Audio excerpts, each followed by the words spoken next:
I still try to be kind and respectful and like just set a boundary respectfully Mhm. because I know like even it like some most of the things that she's did to me are not even as bad as you know the things that happen between her and my sisters.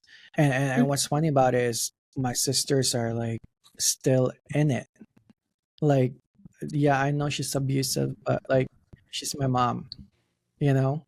So Mhm. I would have conversations with her. I don't want to speak for them, obviously, but my take on it is it's a choice. At some point, when you're an adult, it's a choice. It's your responsibility. If you're suffering from a toxic environment and you don't remove yourself from that, then that's your fault. Mhm. That's nobody's fault at all. That's on you. So, Exactly. And everyone has their own breaking point, and I feel mhm, like I have not met a single person that went no contact with their parent just for nothing. It was usually for survival, honestly, for mhm, mhm, survival mentally. Like they just could not bear it anymore. And they knew that yeah, in order to have any shred of happiness, like they just couldn't have that person in their life. yeah, And I think a lot of people confuse it.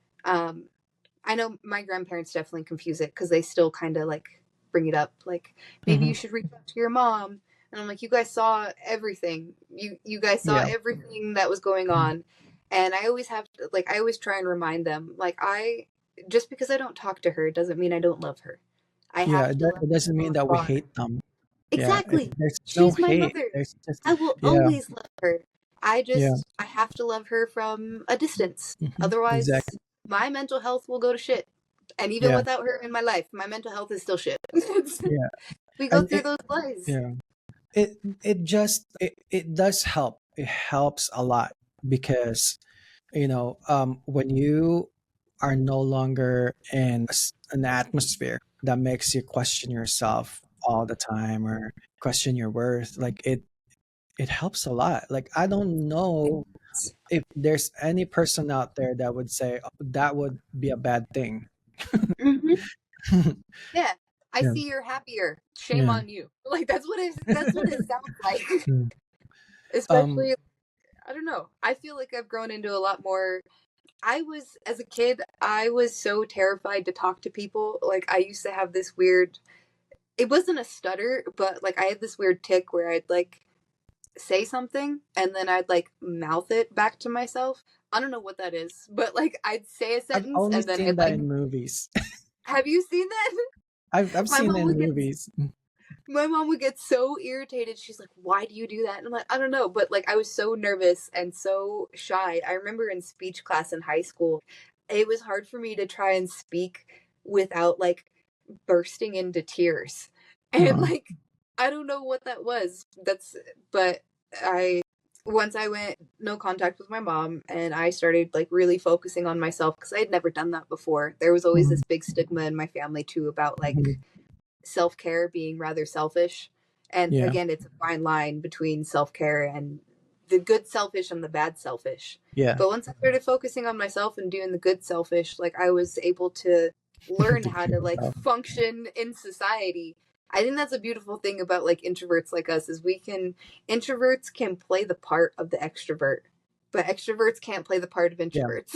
I Like don't think extroverts can introspect as much as we do.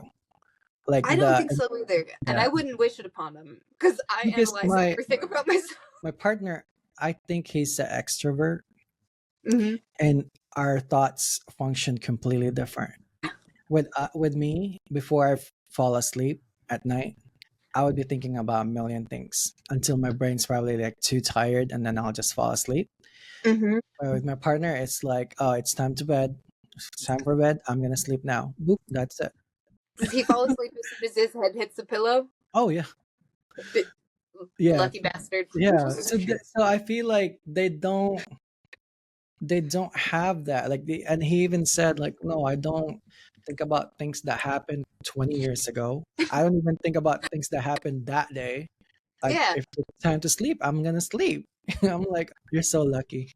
I know. Yeah. That's how my boyfriend is. We go to bed and he's asleep before his head even hits the pillow. Mm. And I'm up for another 3 hours, like analyzing everything that I did today, analyzing like why was I crying about these whale videos that I saw, random No, things. and sometimes I even catch myself really thinking about mistakes from my childhood. What would have Mm-hmm. happened if I didn't do that, or I didn't do this, or this didn't happen? And then it just rabbit holes to like, oh, my life would change like this, and it Mm-hmm. dominoes. Because, everything dominoes, and I'm like, my life would be completely different.